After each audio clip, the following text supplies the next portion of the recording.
Dua. Assalamualaikum warahmatullahi wabarakatuh. Halo, perkenalin aku Dinda Salsabila Markania. Di siang hari ini aku akan berkesempatan menjadi host dari podcast Alumni Bercerita dengan tema Fast Track Why Not? Oke, alhamdulillah siang hari ini aku nggak sendirian nih guys. Jadi aku ditemenin dari 3 orang kakak-kakak alumni yang super keren dan hebat karena mereka menyelesaikan pendidikannya selama 4 tahun ya kak ya? Iya. 4 tahun sudah mendapat S2. Keren. Sebelum itu, kita kenalin aja dulu ya guys. Dari sebelah kanan aku ada Kak Sabita. Jadi halo teman-teman, saya Sabita, asal dari Malang dan kesibukan saya saat ini melanjutkan studi S3 di Universitas Negeri Malang. Ya, halo. Nama saya Aris Hermawan. Saya lulusan Fast Track tahun 2017, lulusnya 2022. Sekarang lagi domisili di Balikpapan dan sedang berbisnis. Halo, nama saya Akbar. Saya lulus tahun 2022. Saat ini saya bekerja di salah satu perusahaan.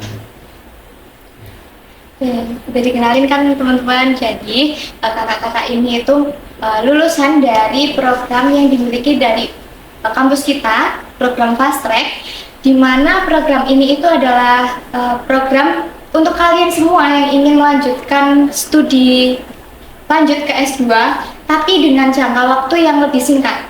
Jadi singkatnya ini ketika kalian melaksanakan semester 7 di S1, kalian nanti akan bisa langsung melanjutkan studinya di semester 1 di S2 kayak gitu. Ya. Ya betul. Jadi untuk aku sendiri nih yang ingin tahu nih dari kakak-kakak, awal mulanya kakak-kakak tahu ada program Fast Track ini tuh dari mana? Jadi pada waktu itu, kita seangkatan ya 2017, Iqbal, Musa Bita. Waktu itu saya dapat info dari salah satu dosen, Ibu Vin yang terhormat, bahwa Mas nggak mau ikutan lah program Fast Track gitu kan waktu itu ya. Fast Track apa Bu? Saya bilang gitu kan, ini program percepatan S2 nya bisa cepat ya Bu.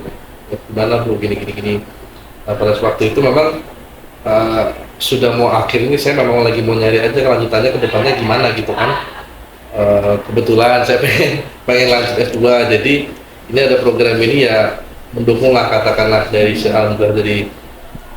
segi waktu bisa lebih cepat ya kan, dan juga kita dibantu dari timeline dalam penyusunan tesis dan juga kedepannya itu kan, menurut saya lebih bagus lah gitu kan. Dengan ada program ini semacam tiket emas gitu ya kan. Coba kalau nggak ada ini mungkin saya dalam 4 tahun S2 kayak apa coba ya kan, dalam waktu cepat itu harusnya misalkan oke lah kamu S1 4 tahun, tapi setelahnya nanti mau daftar lagi misalkan belum nantinya jadi lagi bisa jadi 5 tahun 6 tahun kan, jadi lebih lama gitu kan ya Mas. Itu jadi menurut saya ini sebuah ada tiket busway ya, kenapa nggak naik sekalian gitu, katakanlah gitu. Berarti taunya dari orang dalam ini kan? Bukan orang dalam kampus sih. Gitu. Iya, soalnya sekarang ini kan juga banyak nih yang masih sering ketinggalan info kalau ternyata ada Fast Track loh di Universitas Muhammadiyah ini kayak gitu. Betul. Jadi kitanya memang ya harus proaktif juga sih. Kalau misalnya memang kita terlibat dalam kegiatan-kegiatan kampus itu, atau misalnya interaksi dengan dosen, itu sebenarnya dosen akan memberitahukan informasi-informasi terkait program yang ada di kampus juga. Jadi kita memang harus proaktif. Jadi sama sebenarnya saya juga karena sebelumnya magang itu pembimbing saya, mentor saya itu Bu Vin, jadi saya dapat informasi juga dari Bu Vin.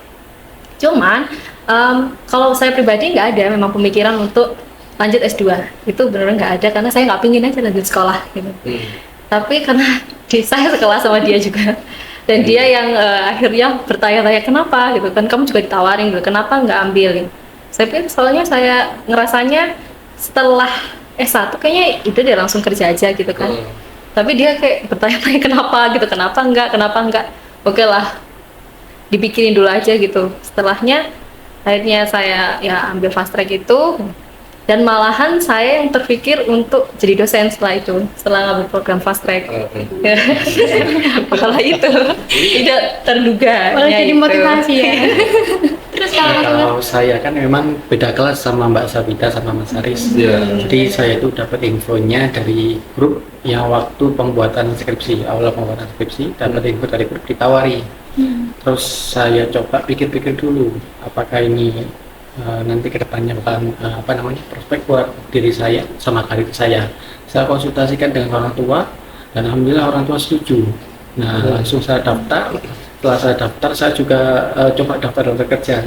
Saya coba interview sama HRD, alhamdulillah langsung dipertimbangkan. Sekarang alhamdulillah saya sekarang ikut manajemen training kayak gitu. Untuk karirnya alhamdulillah pelan-pelan ya. Alhamdulillah. Sebenarnya waktu itu semester 3 atau 4 itu sudah ditawarin sama dosen lain juga namanya Pak Jihadi. Cuman mungkin namanya kita mahasiswa sibuk ini itu, dan juga kadang dosen juga saling sibuk kan, jadi sebenarnya program ini ada aja suatu waktu ditawarin ini, terus nanti akhirnya gelombangnya surut lagi, sepi lagi. Kebetulan ya waktu itu ditawarin pas betul. Jadi pas mau skripsi ya udah. Kenapa? Kalau menurut saya diambil, menurut saya tuh diambil sebuah keberuntungan, alhamdulillah. Terus kalau untuk mas-mas sama mbak ini persiapan apa aja yang perlu disiapin kalau teman-teman mau ambil fast track? Persiapannya kalau ya seperti biasa ya, persiapan untuk dokumen itu tetap harus dipersiapkan teman-teman karena administrasi itu penting gitu kan. Itu yang paling utama. Karena salah satu yang ditekankan ketika kita ngambil program fast track itu adalah perjanjian. Jadi ada perjanjian dengan Kaprodi bahwasanya kita menyetujui kalau misalnya kita ambil program ini kita akan selesai dalam waktu tertentu. Nah itu juga harus dipersiapkan gitu, karena kan bertemu dengan Kaprodi juga membutuhkan waktu ya, nggak bisa kita langsung minta ini ya. Jadi itu yang harus dipersiapkan. Kalau secara mentalitas dan fisik gitu kan. Kalau fisik mah sama aja kan, kuliah ya seperti itulah ya. Dan kebetulan karena kita kemarin itu COVID, jadi kebanyakannya online gitu ya. Untungnya ada di rumah aja gitu ketika kita kuliah. Tapi kalau secara mentalitas ya, selama kita komit ya dengan apa yang akan menjadi tanggung jawab kita nantinya, itu sih saya rasa cukup, itu aja yang harus dipersiapkan ya. Kalau menurut saya nih kan, ini berdasarkan pengalaman saya. Ya, dari sebenarnya program ini kan juga sebuah komitmen daripada kita, namanya sudah kedatangan di situ, kalau kita komit ya 1,5 tahun ya, itu kalau sudah selesai ya dilakukan seperti itu. Karena balik lagi ya, tiap orang kan punya tujuan masing-masing. Cuma menurut saya ini bantu karena dia juga hemat waktu, efisiensi biaya, terus juga menurut saya itu balik lagi berikut masing-masing sih. Cuma kalau menurut saya ini sangat membantu ya. Tapi kalau ikut fast track ini harus pintar gak sih Kak? Apa? Mungkin Mas Anwar. Kalau saya itu yang penting ada kemauan buat belajar dan mencoba.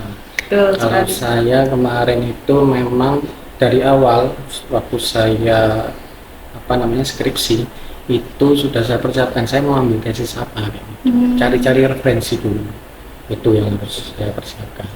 Terus untuk belajar memang harus pelan-pelan lah, step by step.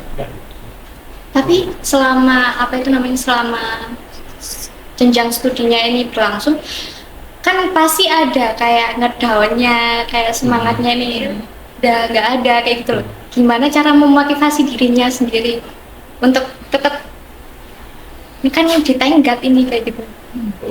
Saya sih orang tua ya, satu orang tua itu akhirnya nyebar kemana-mana. Orang tua, namanya orang tua, ya kan artinya balik lagi ke waktu gitu kan. Nah, kalau menurut saya punya prinsip kejar-kejaran waktu karena pengen berbisnis ke depannya. Jadi saya punya waktu ini udah habis sampai umur 21 itu di sekolahan. Kalau makin lama lagi nanti kabel kuliahnya, mohon maaf saya nggak mau oh nanti yang ngambil ini lama, enggak, cuman menurut saya lebih cepat lebih baik, tapi terarah. Balik lagi, kamu kalau misalkan dari zaman kuliah udah bisa ngatur waktu kamu, manajemen waktunya seperti apa, insya Allah kedepannya enak. Mau kamu bisnis, mau kerja, mau belajar lagi, itu insya Allah berpengaruh, ya nggak? Waktu kerja juga pasti, oh ya aku nanti harus ngapain. Ada rencana. Ya kan? Ada rencananya. Nah ini, oh ya aku pengen lebih cepet nih, waktu umur 21 masih muda waktu itu. Sekarang Ya kan kan? juga masih muda. Oh iya, udah. Nah, cuma waktu itu, oh ya ini gimana caranya aku nggak sampai umur 23 baru lulus 24 atau gimana? Yaudah ini ada tiket kereta nih, keretanya mau lewat nih, ya kan? Nanti kalau udah lewat ntar bingung lagi. Iya. Karena kayak misalkan udah lewat, harusnya aku di umur segini udah bisa terjun lebih langsung ke pekerjaan, atau misalkan lebih studi lebih lanjut, ataupun berbisnis ya nanti pasti nyesel. Sama aja kayak kita misalkan mau ngelamar, karena ngelamar ada yang batas usia kan, batas usia 25 gitu, kalau udah 25 udah kerot gitu kan, nggak tahu. Nah itu balik lagi kan, jadi ada untungnya pasti, dan ini sangat mendukung, kalau saya sangat mendukung ya, karena core business itu juga pengalaman di sini juga di Fast Track kuliah pasti kedepannya ngebantu. Cuman nanti kalau sudah di jenjang masing-masing, ada yang bekerja, ada yang bisnis, ada yang studi lanjut, itu belum lagi masalah kedepannya. Kenapa nggak yang sekarang ini dipersempit, dipercepat, selesaikan, move on, lanjut lagi. Ya kan, kita harus get going terus gitu, jalan terus gitu. Nah, jadi tenggat waktu lah ya salah satu kita Kalau buat. prinsip saya kejar-kejaran waktu. Cuma dalam arti bisa kok kita masih kuliah sambil nongkrong gitu kan ya, namanya di jalan gitu, bisa. Cuman manajemen waktunya, saya bukan dalam arti saya pesta ke beban ini harus 1,5 tahun, enggak. Sebenarnya kamu tuh bisa atur waktu. Oh ya, ini waktunya nongkrong, waktunya belajar. Apalagi sudah di katakanlah tadi ya semester 7 udah skripsi sambil masuk semester 2, lebih cepat harusnya. Ini selesai, udah kamu ada waktu kosong, mau nongkrong silakan. Tapi kalau belum ya balik lagi, kamu harus prioritaskan semuanya. Kalau gitu.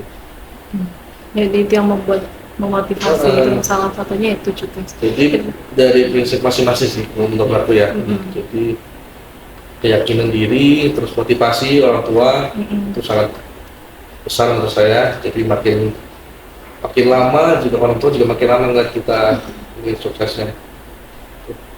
Kalau kamu sabar sendiri? Kalau saya memang apa yang membuat saya semangat kembali ketika lagi dalam satu kuliah itu memang tetapkan tujuan dulu. Tujuan kamu kuliah itu apa, kayak gitu. Kalau misalkan tujuannya untuk kerja, kayak saya nih untuk kerja, ya memang harus harus plannya itu. Benar kata Mas Aris, manajemen waktunya harus ditata dulu. Ya kuliah nongkrong kerja tugas kayak gitu kan. Setelah itu karena tujuan saya kerja, jadi saya harus benar-benar manajemen waktu, di mana saya itu mengatakan gini, apa ya namanya? Intinya gini, saya nggak lupa.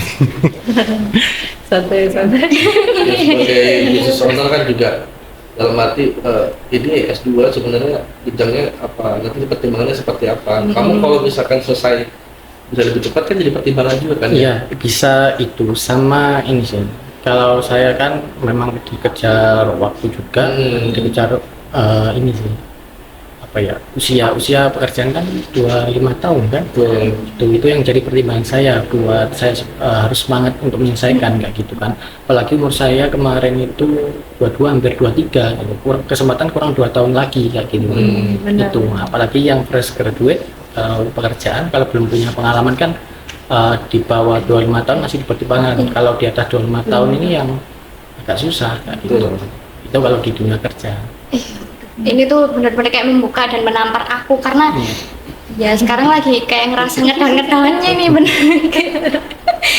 Iya, jadi kayak bener kita juga harus punya prinsip ke diri kita sendiri ya. Jadi kayak harus bidang karir itu juga artinya gini ya, kalau kamu sudah bisa merampungkan masalah kamu di kuliah, nextnya masih ada lagi loh. Iya, Kalau kamu bisa menyelesaikan lebih cepat, kenapa enggak? Ini betul. baru kuliah, belum nanti selanjutnya, belum masalah lanjut lagi. Bener, mau di pekerjaan, mau seperti apa. Gitu. Dan jangan takut kalau misalkan nggak ada pengalaman, bahkan itu jadi peluang kamu. Kamu udah lulus itu masih katakanlah masih muda, masih peluang lebih besar, gitu. Jadi bukan juga ngejar gaji, maaf kadang ada stigma seperti itu ya. S2 ngejar gaji harus tinggi seperti apa, enggak. Menurut saya lebih ke peluangnya lebih besar. Artinya kenapa kamu pasti dipertanyakan juga, oh, kamu kok bisa menyelesaikan cepat, kenapa? Ya segini gini gini. Artinya itu juga sebagai penilaian. Saya juga sebagai business owner, kenapa nggak jadi give it chance, kasih mereka kesempatan gitu kan, dalam hal pekerjaan. Karena mereka loh menyelesaikan chore satu aja udah bisa, apalagi yang selanjutnya lagi gitu. Nggak problem buat saya. Terus kakak-kakak kemarin ini waktu studi S2 kemarin ini sambil bekerja atau khusus nih fokus ke kuliah aja gitu? Kalau saya nggak sambil bekerja, jadi fokus ke kuliah gitu. Karena memang saya baru tahu setelah yang saya punya rencana untuk jadi dosen, itu ternyata kualifikasinya nggak hanya kamu harus selesai S2 dan melanjutkan S3, tapi kamu juga harus bagaimana memiliki riset-riset yang bisa mendukung nanti ketika misalnya kamu mendaftar di universitas gitu, karena itu menjadi suatu penilaian gitu kalau misalnya jadi dosen gitu kan. Nah itu sih yang membuat saya kayak fokus banget ke riset yang saya lakukan gitu. Terus itu yang membuat akhirnya kita bertiga juga masuk ke jurnal internasional kan. Itu salah satunya membuat satunya sih itu yang membuat saya terfokus ke sana itu kan juga. Kalau saya itu sempat kerja sebulan, terus akhirnya memang kurang fokus, akhirnya berhenti dulu. Jadi memang waktunya kurang sih, terus akhirnya stop, terus saya fokus lagi, dan alhamdulillah hasilnya itu sampai masuk jurnal internasional itu sih yang bikin saya bangga. Jadi itu yang juga jadi hal yang berkesan ya buat. Iya sangat berkesan sih buat kita karena memang kita nggak pernah kepikiran ke sana gitu loh sebelumnya. Ketika menulis tesis atau riset itu kita mikirnya kayak ya udahlah semaksimal mungkin kita melakukannya gitu. Tapi ternyata ada kesempatan juga, itu juga kesempatan ya. Kalau misalnya kamu bisa loh dengan mengajukan tesismu itu ke jurnal internasional yang bergengsi, dan itulah juga yang terpacu akhirnya kita lebih memfokuskan tesis kita. Iya. Kalau Mas Sabar tadi kan gimana? Sambil Mas Ari sambil ngapain? Kalau saya kebetulan sambil kerja, karena ada sedikit privilege itu harus kerja dan juga berbisnis di suatu waktu yang bersamaan. Jadi alhamdulillahnya waktu itu, alhamdulillah enggak, tapi waktu itu COVID, online juga. Saya juga sambil kerja di luar kota di Kalimantan, Balikpapan. Akhirnya bisa sambil berjalan semuanya. Sambil alhamdulillah ada Akbar, ada Sabita, kita saling tukar informasi, saling mendukung ya. Jadi kita bisa selesainya bareng juga gitu loh. Balik lagi ya, namanya meja waktu orang itu kan beda-beda, dan aku nggak membanding gitu, nggak membanding-bandingkan, nggak, cuma kan lebih ke kalau bisa kenapa nggak gitu loh. Toh juga kan ini juga balik lagi ngomong ini waktu terus, tapi menurut aku itu memang sudah suatu hal yang aku butuhkan. Dalam ini juga makin lama juga ngapain juga wasting time gitu kan di situ. Dan juga kalau sambilnya kuliah sambil kerja itu kan yang bisa apa sih yang kita dapat di kuliah itu bisa diterapin gitu kan. Ini bisa masuk nih, ini nggak bisa, jangan. Karena ada juga yang bisa diterapkan, ada yang belum waktunya, katakanlah begitu. Tapi itu balik lagi, itu cara-cara kita masing-masing gimana menyesuaikan diri di tempat bekerja atau nanti di bisnis masing-masing.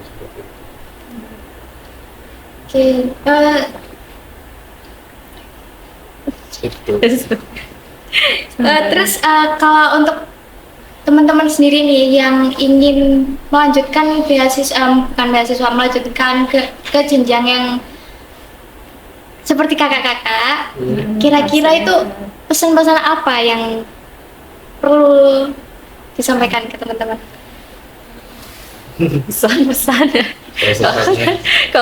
Kalau saya pribadi sih ya persiapkan dirimu sebaik mungkin sih. Jadi persiapannya itu ya tadi seperti administrasi, siap mental dan siap fisik dan finansial ya. Betul. Kita itu juga pertimbangannya juga itu. Tapi kalau itu pun masih bisa dikomunikasikan lah dengan kampus gitu kan. Iya. Jadi benar-benar mempersiapkan diri yang ya udah, kalau kamu komitmen, kamu punya rencana ya kan, kamu punya mimpi di masa depan tuh seperti apa. Nah, itu udah go ahead aja, kamu benar-benar yang persiapkan dirimu semaksimal mungkin gitu loh. Dan aware juga ya, itu tadi kan Dinda meng-highlight bahwa banyak yang nggak tahu Iya, gitu kan betul. gimana program ini ada dan lain sebagainya. Itu kalian benar-benar harus ya mempersiapkan diri, artinya juga kalian juga harus aware atas informasi-informasi yang ada di sekitar kalian. Iya. Jadi kalau mau punya tujuan ingin lanjut ya kita tetap harus cari tahu ya. Iya, benar. Jangan yang kayak hanya menerima info. Benar. Terus Ke kanan ke kiri. Iya. Udah kayak gitu dong. Nah, terus apa itu namanya? Kan kalau kuliah itu ada enak nggak enaknya kan? Kalau tadi tuh enaknya, nggak enaknya. Lanjut di fast track atau lanjut S2 itu ada nggak? Iya. Apa nggak enaknya teman-teman? Apa ya, kalau nggak enaknya itu ya mungkin ya waktu kita tuh bertepatan sama corona kemarin tuh. Iya. Online semua kan. Iya kan, sebenarnya kita tuh ada, kalau misalnya kita ada waktu untuk tatap muka itu sebenarnya kita bisa lebih kenal orang-orang di kelas kita gitu. Tapi kan mereka kan juga punya kesibukan masing-masing. Tapi kalau misalnya ada waktu ketemu kan kita bisa saling tahu gitu kan. Tapi kemarin ya sayang sekali ketika kita corona, jadi kita cuman say hi-nya itu Kayak cuman online. dari Zoom. online, Zoom doang. Dan itu juga ya paling ya waktu kuliah aja, dan di luar itu kita benar-benar nggak communicate yang banyak banget sih gitu. Itu sih kalau dari aku. Saya nggak ada ruginya ya. Iya. Nggak ada ruginya sih, karena baik lagi ya. Ini kayak promo-promo nih, 4 tahun S2 coba deh. Gitu. Ini kalau kita ngomongin marketing ya, maaf. Aku bukannya marketing bodong, tapi kan premisnya gitu, 4 tahun udah S2. Iya. Waduh. Jadi nggak enaknya sebenarnya attentionnya nggak ada, kan? Jadi spotlightnya orang-orang tuh gitu, loh kok bisa jadi ini. Nggak dalam arti hebohnya negatif ya, tapi loh kok bisa gitu. Akhirnya siapa ini mereka semua kan. Iya. Nah kitanya yang terima aja. Tapi harapannya dengan adanya podcast ini maupun nanti kedepannya marketing timnya daripada kampus seperti apa dalam memasarkan fast track ini, harapannya teman-teman bisa ngerasain juga manfaatnya fast track ini seperti apa gitu kan. Toh juga nggak ada ruginya. Setahun setengah tahun itu menurut saya nggak lah. Rasanya bahwa itu 1 sampai 1,5 tahun. Nah coba kalau didiemin aja, nanti tahu-tahu kan udah tahun baru. Nah ya kan gitu. Jadi kerasa mending ya sudah sambil jalan aja, ntar juga bakalan selesai gitu loh. Dan mungkinnya bakal selesai. Kamu bakal selesai dari mana ya? Tanda tangan komitmen tadi dari itu dengan Kak Prodi tadi itu ya. Itu jadi dengan yang tanda tangan itu bukan dalam arti kamu terkurung atau gimana, enggak, tapi itu lebih ke jadi timeline kamu selama 1,5 tahun. Kan dong, kamu kalau sudah disiapin semua, kamu sekolah udah dibawain makanan semuanya, udah tinggal jalanin, tinggal makan, tinggal belajar, buku udah diisiin, kurang apa? Enggak. Iya, betul. Nah cuma ya kan balik lagi program-program seperti ini mungkin harapannya lebih sounding lagi ya kan. Itu sih, karena bisa bantu ke depannya menurut saya. Jadi ya loh, kok tim-tim udah selesai S2 gitu kan. Iya. Nah, jadi terus aku besoknya mau ngapain kan jadi enak gitu. Atau sambil mau udah selesai S2, oh ya aku udah mau selesai nih, tinggal kerja nanti. Nah terus juga investasi ke depannya ya. Kayak misalkan manajer atau misalkan selevel manajer itu pasti butuh dengan sertifikasi ijazah S2 itu ke depannya. Dan juga kita lihat populasi S1 sekarang wah banyak. Banyak. Banyak kan? Banyak. Nah itu. Nah, Jadi banyak juga. populasi yang banyak, semakin banyak nanti akhirnya seperti waktu dulu lulusan SMA yang semakin banyak juga. Akhirnya naik terus Gitu. mata rantai ini ya kan. Nah, Siapa cepat duluan. iya. Itu Betul. juga sekarang kan kualifikasinya juga naik jadi Betul. S2. Iya, ya. benar. Jadi mending disiapin dari sekarang. Kalau dikatain apa yang perlu disiapin ya dari sekarang mending mikir sekarang daripada mikir nanti. Oh nanti aja mikirnya gampang. Ya kan, udah nanti mikir gampang, nggak mikir yang lain. Iya. Ya kan? Benar, Mending mikir fokus. sekarang. Ini ada kesempatan, ada tiket, yaitu fast track tadi itu dengan kesempatan 1,5 tahun kamu sudah selesai. Tinggal nanti kedepannya kamu seperti apa. Ini problem kamu di masa kuliah udah selesai nih semuanya. Lah, kamu udah bisa menyelesaikan. Tinggal kedepannya lagi waktu kerja, mau bisnis, mau lanjut lagi studi, monggo. Kan tinggal enak gitu loh. Problem kamu selesai satu-satu, lanjut lagi, dan itu sampai seterusnya. Oh nanti kedepannya ada tiket-tiket lagi ke depannya, kenapa nggak dicoba gitu dengan pertimbangan tertentu? Tentunya dengan pertimbangan ya. Saya nggak ada ruginya juga kalau dibilang apa ruginya bingung juga gitu kan. Mungkin ruginya waktu kebetulan lagi covid ya, jadi rugi jarak, rugi bisa teman ada teman internasional juga ya. Iya benar. Itu loh Cuma yang kita bikin jarang komunikasi saya secara itu yang langsung. bikin kayak sayang banget gitu loh. Iya. Emang kita nggak hanya Kita komunikasi. punya channel banyak juga kan seharusnya. Benar. Betul. Itu yang Karena sayang COVID banget. cuman dari Zoom aja. Kalau pesan saya buat adik-adik ke depannya itu waktu S1 sama S2. Nah, waktu kuliah S2 ini kan nggak setiap hari kuliah, pasti ada hari-hari tertentu saja. Nah, itu kalau saya yang bekerja minta tolong jangan disia-siakan waktunya. Jadi training, latihan, apapun itu diambil kayak gitu. Apalagi sekarang di bidang digital kayak gitu kan. Pengalaman itu penting. Apalagi setelah kalian lulus terus nggak ada pengalaman kan kayak kosong gitu. Harus ada. Selama kuliahnya cuma beberapa hari aja, tapi coba diisi waktu itu diisi yang bermanfaat kayak gitu. Semuanya itu kan sekarang serba instan ya. Iya, betul. Tapi bahkan mie instan aja ada prosedurnya. Ada prosesnya. Jadi ada stepnya, ada prosesnya kan. Apa yang namanya instan itu sebelumnya pasti ada prosesnya hingga akhirnya instan. Yaitu ya ini fast track gini. Aku mau tanya lagi, kalau buat Mas Akbar tadi kan untuk waktu-waktunya itu yang ada yang kosong. Nah, itu untuk waktu kosongnya itu biasanya Mas Akbar ngisi dengan apa? Kalau saya itu biasanya kalau dulu coba-coba buat review film YouTube kayak gitu, coba-coba konten. terus sama edit-edit di Photoshop kayak gitu, latihan-latihan. Nah, nanti hasilnya itu jadi apa namanya portofolio di CV kayak gitu. Jadi ketika HRD melihat wah ini oke nih, cocok kayak gitu. Ada nggak kosong lah. Kalau Mbak Sabita? Kalau saya waktu itu kebetulan mentorship mahasiswanya Buvin yang S1 kebetulan. Jadi karena memang ya ada interest untuk riset gitu, apa yang bisa anak-anak S1 ini kira-kira risetnya arahnya kemana, apa yang harus di riset itu apa gitu kan ya. Itu sih di situ sih kalau saya. Jadi waktu-waktu luang itu saya pergunakan untuk membantu adik-adik ini mana yang apalagi mereka yang emang interest banget untuk lanjut S2 dan juga jadi dosen gitu. Tuh. Kalau Kalau saya ya balik lagi namanya kita orang jualan ya kan. Jadi waktu kosongnya coba jualan apa ini, jualan kopi, jualan ini ya, walaupun pada dasarnya kalau menurut saya dengan sudah yang dijalani, kalau bisnis itu lebih ke pengalaman. Makanya kalau kita bisa lebih cepat menyelesaikan, katakanlah kita anggap ini sebuah beban dalam kuliah ini bisa selesaikan, lebih cepat pengalaman ini lebih banyak. Belum lagi pengalaman di luar yang nanti yang itu bisa luar ekspektasi lah, katakanlah begitu. Jadi sewaktu kuliah, waktu kosong itu ya saya coba sebisa mungkin jualan. Gagal nggak apa-apa. Ya memang begitu resikonya. Itu baru resiko katakanlah Rp1.000. Sekarang kalau sudah di luar berapa? Juta-juta atau lebih bahkan. Itu yang memang sudah jadi resiko, dan pasti kalau belajar adanya risk taker sama risk averse kan. Mana yang kamu berani ngambil, mana yang kamu berani jauhin. Tapi ada waktunya kita harus ngambil, ada waktunya harus kita jauhin dengan pertimbangan tertentu. Menurut saya, ya itu sebagai bisnis, kalau dengan adanya program ini mempercepat, itu dengan pertimbangan risiko-risiko, ya menguntungkan menurut saya.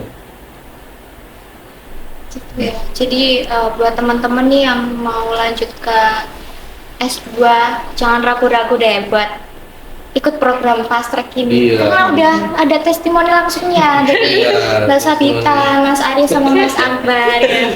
Ini testimoni asli yang sudah yang satu akan menjadi dosen, yang Mas Aris menjadi pembisnis, dan yang Mas Akbar menjadi manajer. Lengkap ya. Tapi dulu nih Mbak Sabita ini ambil konsentrasi apa nih Mbak? Kalau S1 tuh MSDM, ya sumber daya manusia, tapi S2-nya lanjut operasional, dan kebetulan emang tesis saya juga kombinasi dari keduanya gitu. Jadi tapi itu memang ada ceritanya gitu. Ketika emang waktu itu kan memang pembimbingnya Bu Vin, dan Bu Vin sendiri juga khusus untuk anak-anak MO kan bimbingannya gitu kan, operasional. Nah, waktu saya ngajukan S2 itu mau ngambil MSDM, Pak Eko, jadi Pak Eko itu dia bilang, kenapa nggak MO aja, dia bilang kayak gitu. Beliau bilang kayak gitu kan. Terus tapi takutnya saya kesusahan nanti kalau nyusun tesisnya dan sebagainya. Ini kan S2, apapun bisa kalau misalkan punya ide atau apa itu kan bisa di-combine gitu kan. Akhirnya saya bilang ke Bu Vin, gimana Bu Vin? Oh ya nggak apa-apa aja tuh, ide yang bagus kan. Coba kamu ini combine nanti yang akan jadi risetmu. Dan akhirnya saya ambil MO profesional waktu S2. Dan juga dengan kesempatan bisa masuk jurnal internasional juga, itu sih yang buat ini pingin banget gitu. Mas? Kalau saya S1-nya itu ambil operasional manajemen, sama S2-nya sama operasional manajemen. Dan akhirnya sekarang saya juga berfokus di operasional juga, bagian operasional di perusahaan ya gitu. Jadi mengelola outlet juga, marketingnya juga, ini paket komplit sesuai. Mantap. Paket komplit, paket hemat. Cuma suka masak bar bisa semua kan? Nah. Aris? Kalau saya nggak fokus malah. Saya nggak fokus, semuanya dijalanin ya. Tapi waktu S1 MO, terus S2-nya juga MO sama. Pada dasarnya mau kamu MO, MK, M ya, marketing sama SDM, semuanya itu pasti nanti kepake. Apalagi kalau di bisnis itu namanya itu, jadi nggak fokus itu, mau yang mana jual. Tapi itu sebuah challenge ya. Menurut saya juga nanti di kerjaan juga sebuah challenge. Itu juga nggak harus di kerjaan, di kehidupan sehari-hari juga bisa. Manajemen duit sendiri aja gimana? Kamu punya sisa duit berapa? Ya kan? Saya dulu nggak pengen keuangan, tapi kalau sudah megang bisnis mau nggak mau ya uang. Maksudnya ya bisnis cuma buat have fun, kan pasti carinya duit kan. Gitu. Jadi mau MO, MSDM, MK atau marketing sama-sama terpakai. Jadi di program fast track ini juga berarti kita tuh nggak harus satu dari konsentrasi awal S1-nya itu S2-nya tuh enggak, meskipun enggak berarti bisa gitu. Bisa dikombinasikan juga bisa. Bisa tiga program ininya. Oke teman-teman, kayak gitu. Terima kasih buat cerita-ceritanya nih kakak-kakak yang hebat banget. Jadi buat teman-teman, sekali lagi kalian jangan ragu buat melanjutkan studi kalian di S2 dengan program fast track. Ingat, UMM punya program fast track, oke? Iya, oke. Iya. Gitu aja, jadi terima kasih buat teman-teman yang udah menonton video ini dari awal sampai akhir. Kami akhiri. Wassalamualaikum warahmatullahi wabarakatuh. Waalaikumsalam warahmatullahi wabarakatuh.